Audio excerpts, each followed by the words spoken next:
اللہ رب العزت نے اپنا تعارف آسمانوں کے ذریعے نہیں کرایا، زمینوں کے ذریعے نہیں کرایا، پہاڑوں کے ذریعے نہیں کرایا، انسانوں کے ذریعے نہیں کرایا۔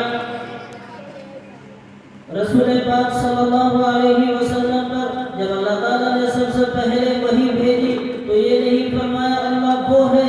رحمان وہ ہے جس نے زمین کو بنایا، اللہ وہ ہے جس نے آسمانوں کو بنایا، اللہ وہ ہے جس نے پہاڑوں کو بنایا۔ یہ تعارف نہیں کرایا، بلکہ تعارف کرا الرحمن علم القرآن، رب وہ ہے، رحمان وہ ہے، خدا وہ ہے، اللہ وہ ہے جس نے قرآن سکھایا ہے۔ میرے بھائیو بزرگوں، اس قرآن مجید کی عظمت اللہ ہم سب کو نصیب فرمائے، اللہ اس سے پیار کرنا ہے نصیب فرمائے۔ یہی قرآن ہے۔ ابھی ہمارے محترم اور دلی اسٹیٹ کے نامور اور مشہور نوجوان عالم دین آپ کو بتا رہے تھے کہ قرآن کے آنے سے پہلے دنیا نے کوئی ترقی نہیں کی، اور قرآن دنیا میں آیا تو چاروں طرف ترقی کے بازار لگ گئے۔ تو میرے بھائیو بزرگوں، اللہ رب العزت نے آسمانوں سے اپنی پہچان نہیں کرائی، زمینوں سے پہچان نہیں کرائی، پہاڑوں سے پہچان نہیں کرائی، بلکہ پہچان کرائی قرآن مجید سے۔ رب وہ ہے جو قرآن سکھاتا ہے، رب وہ ہے جس نے قرآن سکھایا ہے، رب وہ ہے جس نے انسانوں کو قرآن مجید کی دولت سے مالا مال کیا۔ آج جتنی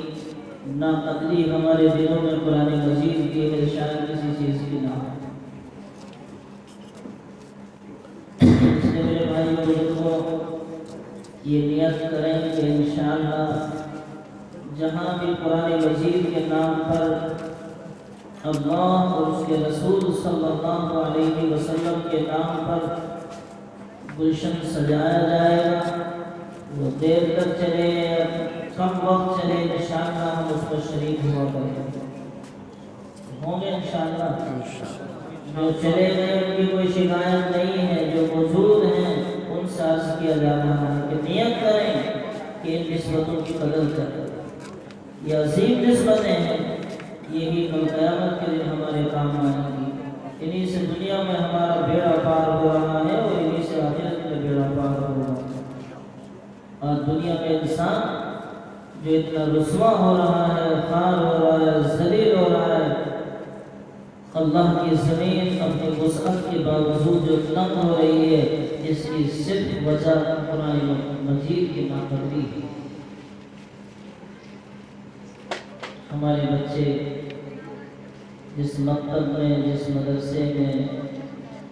قرآن مجید پڑھنے کے لیے جاتے ہیں، جب گھروں سے ہمارے بچے نکل کر اس مکتب کی طرف چلتے ہیں، ایک نظر ان پر ذرا دوڑائیے، اور جب ہمارے بچے دنیا کی تعلیم پڑھنے کے لیے جاتے ہیں، اپنے گھروں سے نکلتے ہیں اور اپنے اسکول اور کالج کی طرف جاتے ہیں، تو ان پر بھی ایک نظر ڈالیے۔ جب دونوں پر نظر ڈالیں گے اور احساس کریں گے، اگر احساس ہوگا تو آپ کو رونا پڑے گا، اور اگر احساس نہیں ہے تو پھر کوئی بھی فرق آپ کو نظر نہیں آئے گا۔ آپ کا وہ بچہ جو مکتب میں اللہ کے کلام کو پڑھنے کے لیے جا رہا ہے، اس کی ماں لیٹی لیٹی اپنے بستر پر کہتی ہے، بچے جا مسجد چلا جا، اس کا منہ نہیں دھوتی، اس کے کپڑے نہیں بدلتی، اس کی ڈریس نہیں دیتی، اس کے اپنے معصوم ہاتھوں کو اس کے معصوم رخساروں پر نہیں پھیرتی، اور جب دنیا کی تعلیم کے لیے اس کو بھیجتے ہیں تو اس کو چاٹ چاٹ کر دلہن بنا دیتے ہیں۔ معلوم ہو رہا ہے کہ اس کی دلہن بنائی جا رہی ہے۔ میرے بھائیوں، یہ صرف اور صرف ناقدری ہے،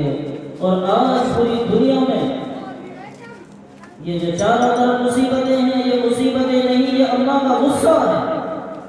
یہ اللہ کا قہر ہے، اور یہ تو دنیا میں ہو رہا ہے، آخرت میں اس سے بھی زیادہ ہوگا۔ طائف کے میدان میں رسول پاک علیہ السلام زخمی ہیں، خون آلودہ ہیں، فرشتے آدھا سلام عرض کرتے ہیں، اللہ کے حبیب اجازت ہو کہ ان کو ٹھیس دیا جائے۔ اللہ اکبر۔ رسول حشر صلی اللہ علیہ وسلم فرماتے ہیں کہ نہیں، یہ مجھے جانتے نہیں ہیں، یہ مجھے پہچانتے نہیں ہیں، یہ مجھے جانیں گے اور پہچانیں گے، اور یہ نہیں جو ان کی نسلیں پہچانیں گی۔ کتنا پیار ہو رہا ہے، امت کے اوپر بددعا نہیں فرمائی، فرشتوں کو تباہ کرنے اور ہلاک کرنے کی اجازت نہیں دی، لیکن میرے بھائی اور بزرگوں، ایک موقع ایسا بھی آنے والا ہے، ایک گھڑی ایسی بھی آنے والی ہے کہ جب اللہ رب العزت کے لاڈلے نبی اللہ کے سامنے عرض کریں گے۔ قرآن مجید نے بیان فرمایا، وقال الرسول یا رب ان قومی اتخذوا هذا القرآن مہجورا۔ ایک طرف اللہ کا دربار سجا ہوا ہوگا، ایک طرف حضرت آدم علیہ السلام سے لے کر قیامت تک آنے والے انسان موجود ہوں گے، وہاں سب بچے بھی موجود ہوں گے، سب جوان بھی موجود ہوں گے، عورتیں بھی موجود ہوں گی، بوڑھے بھی موجود ہوں گے، تمام کے تمام انسان موجود ہوں گے، اور سب امیدیں لگائے جا رہے ہوں گے کہ آج ہمیں رسول حشر صلی اللہ علیہ وسلم کی شفاعت مل جائے، آپ کی نسبت مل جائے، آپ کا پیار مل جائے۔ ایسے خوبصورت موقع پر جب ہم امیدیں لگائے بیٹھیں گے، اللہ کے پیار کا انتظار ہوگا، اللہ کے نبی کی شفاعت کا انتظار ہوگا، تو بجائے ہمارے اوپر پھولوں کے گلدستے پیش کیے جانے کے، اللہ کے آخری پیغمبر ہماری شکایت کریں گے، اے میرے رب، اے میرے پیارے اللہ، یہ میری وہ قوم ہے جس نے قرآن کا مذاق بنایا، یہ میری وہ قوم ہے جس نے قرآن کے لیے وقت نہیں نکالا، یہ میری وہ قوم ہے جس نے اپنے بچوں کو قرآن نہیں پڑھایا، یہ میری وہ قوم ہے جس نے قرآن مجید کو بکواس کر دیا، مطلوب کر دیا، محجور کر دیا، انہوں نے قرآن کریم پر کوئی دھیان نہیں دیا۔ یہ 1440 سال پہلے آنے والا قرآن اور قیامت تک رہنے والا قرآن، یہ ہمیں بتا رہا ہے اللہ کے نبی ہماری شکایت کریں گے۔ شکایت کرنے والے اللہ کے نبی ہوں اور شکایت سننے والے اللہ ہوں، اور انسان ہلاکت سے بچ جائے، ایسا ہو نہیں سکتا۔ اس لیے میرے بھائیوں، اس گھڑی کے آنے سے پہلے اور اس وقت کے آنے سے پہلے ہم توبہ کریں اور نیت کریں کہ انشاءاللہ ہم دنیا میں کسی چیز سے اتنا پیار نہیں کریں گے جتنا قرآن سے کریں گے انشاءاللہ۔ اور دیکھو میرے بھائیوں، ایک تو زبان سے کہنا ہوتا ہے، عمل سے ہوتا ہے۔ زبان سے کہنا اتنا برا نہیں ہوتا جتنا عمل سے کہنا برا ہوتا ہے۔ مسلمان کہے گا کہ ہم تو قرآن سے پیار کرتے ہیں، مسلمان کہے گا ہمارے دلوں میں تو قرآن کی عظمت ہے، مسلمان کہے گا ہم قرآن کی ناقدری کیسے کر سکتے ہیں، لیکن میرے بھائیوں، مسلمانوں کا عمل کہتا ہے کہ ہماری صبح اور ہماری شام، ہمارا ہر وقت ایسے گزرتا ہے کہ جس سے ہمارا قرآن سے کوئی تعلق نہیں ہوتا۔ ہمارا عمل بتا رہا ہے، ہمیں اس کی قدر نہیں۔ اور دنیا میں مثالیں دیکھ لیجیے،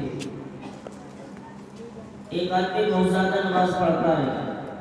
اور وہ یہ کہے کہ میں بہت بڑا نمازی ہوں، اللہ کے نبی فرماتے ہیں اس نے شرک کیا۔ ایک آدمی روزے بہت زیادہ رکھتا ہے اور وہ یہ کہتا ہے کہ میں روزے رکھنے کی وجہ سے بہت اچھا ہوں، اس نے شرک کیا۔ کوئی آدمی زکوٰۃ دیتا ہے، وہ یہ کہتا ہے کہ میں زکوٰۃ بہت خوبصورت انداز سے دیتا ہوں اور اس کی وجہ سے ریاکاری کرتا ہے۔ اللہ کے نبی نے فرمایا اس نے شرک کیا، اور قرآن مجید یہ فیصلہ کرتا ہے کہ شرک کرنے والے کی مغفرت نہیں ہوگی، مشرک کی مغفرت نہیں ہوگی، لیکن قربان چاہیے آمینہ کے لال محمد رسول اللہ صلی اللہ علیہ وسلم کے حدیث پاک کے اندر فرمایا کہ جو آدمی، جو بچہ، جو جوان، جو عورت، جو ماں، جو بیٹی، جو بہن اللہ کے قرآن کو پڑھے، اللہ کے کلام کو پڑھے، اور اللہ کے کلام کو پڑھنے کے بعد، اللہ کے قرآن کو پڑھنے کے بعد اگر اس نے دنیا میں اپنے سے زیادہ کسی کو اچھا سمجھا، اپنے سے زیادہ مالدار کسی کو سمجھا، اپنے سے زیادہ خوبصورت کسی کو سمجھا، تو اس نے اللہ کے انعام کی توہین کی۔ یہ انعام تو وہ انعام ہے کہ جس کو حاصل کرنے کے بعد کہنا چاہیے اور ناز کرنا چاہیے۔ آج جن بچوں نے قرآن مجید کو پورا کیا ہے، یہ کتنے ناز کرنے کے قابل ہیں۔ سرور کائنات صلی اللہ علیہ وسلم کے جو حدیث پاک میں نے آپ کے سامنے پڑھی، اس میں ارشاد فرمایا اللہ کے نبی علیہ السلام نے کہ دنیا میں کچھ لوگ ایسے ہیں جو اللہ کے گھر والے ہیں، اللہ کے خاص ہیں، اللہ کے مقرب ہیں، گویا کہ اللہ کے خاندان کے لوگ ہیں۔ اللہ کا کوئی خاندان نہیں، اللہ کا کوئی قبیلہ نہیں، اللہ کی کوئی برادری نہیں ہے، لیکن انسانوں کو سمجھانے کے لیے، انسانوں کو بتانے کے لیے، انسانوں کو عظمت دلانے کے لیے اللہ کے نبی علیہ السلام نے فرمایا ان للہ اہلین من الناس، لوگوں میں سے کچھ لوگ وہ ہیں جو اللہ کے اہل ہیں، اللہ کے خاص ہیں، اللہ کے خاندان کے لوگ ہیں۔ صحابہ کے پاس کھڑے ہو گئے، فوراً پوچھا من ہم یا رسول اللہ، اللہ کے نبی علیہ السلام کو کون لوگ ہیں؟ فرمایا اہل القرآن ہم اہل اللہ و خاصتہ، قرآن کو پڑھنے والے، قرآن کو پڑھانے والے، قرآن کو سیکھنے والے اور قرآن کو سکھانے والے، یہ اللہ کے اہل ہیں، اللہ کے خاص ہیں، اللہ کے مقرب ہیں۔ چاہے وہ دنیا میں ایک ایک لقمے کے لیے ترس کر مر جائے، چاہے وہ فقر و فاقے میں مر جائے، چاہے وہ کم دستی میں مر جائے، چاہے وہ فقیری میں مر جائے، چاہے دنیا میں ان کا کوئی نام لینے والا نہ ہو، لیکن اللہ کے نبی علیہ السلام نے فرمایا ہے یہ زمین اپنی جگہ کو چھوڑ سکتی ہے، آسمان اپنی جگہ کو چھوڑ سکتا ہے، یہ چاند سورج اپنی جگہ کو چھوڑ سکتے ہیں، لیکن اللہ کے نبی علیہ السلام نے جو فرمایا وہ غلط نہیں ہو سکتا۔ اللہ کے نبی نے فرمایا یہ قرآن پڑھنے والے اور قرآن پڑھانے والے اور قرآن کو سیکھنے والے اور قرآن کو سکھانے والے یہ اللہ کے خاص لوگ ہیں۔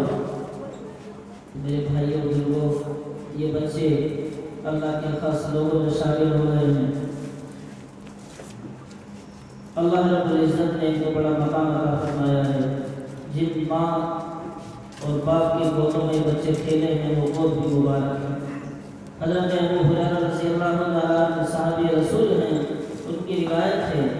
وہ فرماتے ہیں کہ اللہ تعالیٰ نے قرآن کریم کو پڑھا اور قرآن کریم کی سورہ طٰہٰ اور سورہ یاسین کو پڑھا،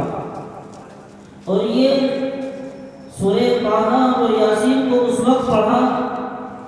جب زمین و آسمان کو اللہ نے بنایا بھی نہیں تھا، جب چاند سورج کو اللہ نے بنایا بھی نہیں تھا، انسانوں کو پیدا نہیں کیا تھا۔ ان اللہ تعالیٰ قرأ طٰہٰ و یاسین قبل ان یخلق السماوات والارض بألف عام، آسمان و زمین کے پیدا کرنے سے 1000 برس پہلے اس قرآن مجید کو اللہ نے فرشتوں کے سامنے پڑھا، فرشتوں نے قرآن کو سنا تو جھوم اٹھے اور کہنے لگے اللہ کیسی مبارک وہ زبانیں ہیں جو اس قرآن کو پڑھیں گی، اور کیسا مبارک وہ زمانہ ہے جو جس زمانے میں یہ قرآن نازل کیا جائے گا، اور کتنی مبارک وہ امت ہے جس امت کو یہ قرآن دیا جائے گا۔ اللہ تعالیٰ ہمیں اس کا احساس نصیب فرمائے۔ تو میرے بھائیوں بزرگوں، فرشتے تو جھوم رہے تھے اور ہم روٹ رہے ہیں، ہم جان بچا رہے ہیں۔ کہیں قرآن مجید بچے کو پڑھا دیا، کوئی مسجد کا ملا نہ بن جائے۔ سارے ملاؤں کے سردار وہ نبی آخر الزمان ہیں، سارے نبیوں کے سردار وہ نبی آخر الزمان ہیں۔ اس قرآن کو پڑھانے والے سب سے بڑے ملا تو نبی آخر الزمان ہیں، ان کی سیٹ پر کھڑا ہونے والا ایک نوجوان بچہ حافظ قرآن وہ نبی کی سیٹ پر کھڑا ہوتا ہے، وہ نبی کے قرآن کو اپنے سینے میں محفوظ کر لیتا ہے۔ اگر وہ جہنم میں بھی جائے گا تو اس کے سینے کو جہنم کی آگ نہیں جلا سکتی، لیکن ہمیں احساس نہیں، اس ہمیں احساس ہو رہا ہے اگر بچے کو قرآن پڑھا تو مسجد کا ملا بنے گا، یہ مکتب کا ایک استاد بنے گا، یہ دنیا کیسے بنائے گا؟ میرے بھائیوں، یہ دنیا کا پیدا کرنے والا خدا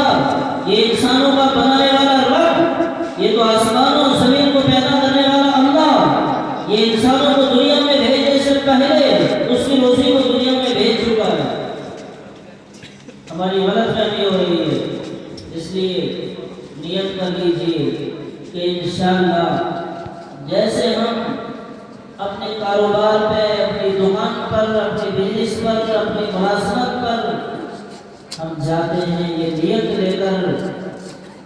کہ ہم اپنے بچوں کے لیے کچھ کما کر لائیں گے، اپنے پریوار کے لیے کچھ کما کر لائیں گے، تو یہ نیت کر لیجیے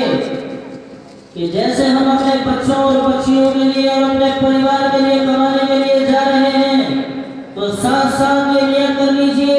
کہ ہم جو کچھ کمائیں گے اس میں سے اللہ کے کلام کو دنیا میں پھیلانے کے لیے بھی انشاءاللہ خرچ کریں گے۔ یہ نیت کر لیجیے۔ ہر گھر کا ایک پریوار کا ایک مکھیا اور ذمہ دار یہ نیت کرے کہ میرے بیٹے 3 ہیں تو ایک مدرسہ بھی ہے، یہ 4 ہیں، اگر 4 ہیں تو پھر ایک مدرسہ بھی میرا بیٹا ہے، یہ 5 ہے، 4 نہیں ہے۔ ہر ماں اور ہر بہن اور ہر بیٹی اور ہر بچہ اور ہر نوجوان اور ہر بزرگ یہ نیت کر لے کہ میرے بچے 3 نہیں بلکہ ایک مدرسہ بھی میرا ایک بچہ ہے، وہ 4 ہے، اس میں اللہ کا قرآن پڑھایا جاتا ہے، اس میں پیارے نبی کی حدیث پڑھائی جاتی ہے، اس میں درس قرآن ہوتا ہے، اس میں رب کا کلام ہوتا ہے، اس میں رب کی حمد و ثنا ہوتی ہے۔ میں اس کو کیسے بھول جاؤں گا؟ میرے بچے ایک وقت میں ناشتہ نہ کریں تو یہ ہو سکتا ہے، لیکن میرے مکتب کے بچے ایک مرتبہ بھوکے رہ جائیں یہ نہیں ہو سکتا۔ یہ بچے حافظ قرآن بنے، اور آپ نے بھی سنا کہ ان کے ماں باپ بڑی مبارکبادی کے قابل ہیں، لیکن میں یہ کہتا ہوں کہ جن ماں باپ نے نہیں بلکہ محلے اور گلی والوں نے اور شہر والوں نے اور دلی والوں نے اور نہ جانے کہاں کہاں کے لوگوں نے اس مکتب کے اندر پیسہ دیا، ان بچوں کے استادوں کی تنخواہیں دی، اس مکتب میں پانی کا انتظام کیا اور کھانے کا انتظام کیا۔ میرے بھائیوں، ہر وہ ماں اور ہر وہ بہن اور ہر وہ بیٹی اور نوجوان اور بزرگ اس کو اللہ نوازیں گے جن کا حصہ ان کے پانی کے انتظام میں، ان کے کھانے کے انتظام میں، ان کے سونے کے انتظام میں، ان کی بلڈنگ کے انتظام میں جس کا پیسہ خرچ ہوا ہوگا، اللہ رب العزت اس کو بھی مالا مال فرمائے۔